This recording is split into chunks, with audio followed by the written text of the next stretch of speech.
వీక్షకులందరికీ నమస్కారం. 2026 సంవత్సరం మేషరాశి వారికి వారి రాశి యొక్క వార్షిక ఫలాలు ఎలా ఉండబోతున్నాయి? ఈ సంవత్సరం మీ కుటుంబ జీవితం, వైవాహిక జీవితం, ప్రేమ జీవితం, ఆర్థిక పరిస్థితి, ఆరోగ్యం, కెరీర్ ఎలా ఉండబోతున్నాయి? అలాగే వీరు ఎలాంటి జాగ్రత్తలు తీసుకోవాలి, ఎలాంటి పరిహారాలు చేయాలి అనే విషయాన్ని తెలుసుకోబోయే ముందు మీరు ఏమైనా సమస్యలతో బాధపడుతుంటే వాటి పరిష్కారం కోసం మీరు మా గురువు గారి నెంబర్ కి కాల్ చేసి మీ సమస్యలకి తగిన పరిష్కారం పొందండి. ఖచ్చితంగా మీ సమస్య పరిష్కారం అవుతుంది. ఇక పూర్తి వివరాల్లోకి వెళ్తే మేషరాశి వారికి 2026 సంవత్సరం ఆర్థికంగా మోస్తారు నుంచి మంచి ఫలితాల్ని అందిస్తుంది. ఆదాయ మార్గాలు పెరుగుతాయి, కానీ శని ప్రభావం వల్ల ఖర్చులు కూడా పెరిగే అవకాశాలు ఉన్నాయి. కాబట్టి అవసరం లేని ఖర్చులు తగ్గించుకోవాలి. ఆలోచించకుండా పెట్టుబడులు పెట్టడం, స్టాక్ మార్కెట్ లో తొందరపాటు నిర్ణయాలు తీసుకోవడం మానుకోవడం మంచిది. ఆరోగ్యపరంగా ఈ సంవత్సరం కడుపు సంబంధిత సమస్యలు, అలసట, నిద్రలేమి, కాలనొప్పులు వంటి సమస్యలు ఎదురయ్యే అవకాశం ఉంది. కాబట్టి క్రమమైన ఆహారం, వ్యాయామం మరియు విశ్రాంతి తప్పనిసరి. కెరీర్ విషయంలో ఉద్యోగస్తులకి విదేశీ అవకాశాలు,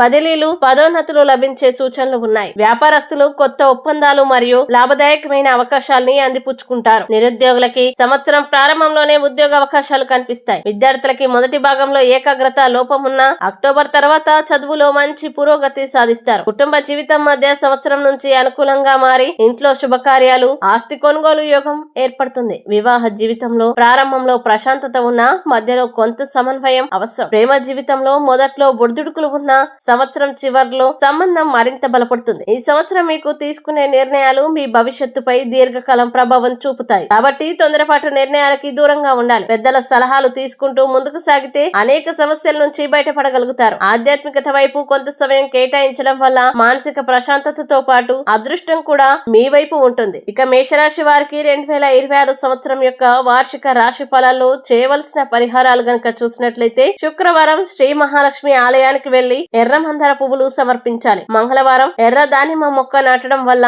ఆర్థిక పురోగతి కలుగుతుంది. ఆదివారం సూర్య భగవానుడికి కుంకుమతో ఆర్ఘ్యం సమర్పించాలి. గురువారం నుదుటిపై పసుపు లేదా కుంకుమ తిలకం పెట్టుకోవడం అదృష్టాన్ని పెంచుతుంది. ఈ వీడియో మీకు నచ్చినట్లయితే లైక్ చేయండి, షేర్ చేయండి. ఇలాంటి మరిన్ని వీడియోల కోసం మా ఛానల్ ని ఇప్పుడే సబ్స్క్రైబ్ చేయండి.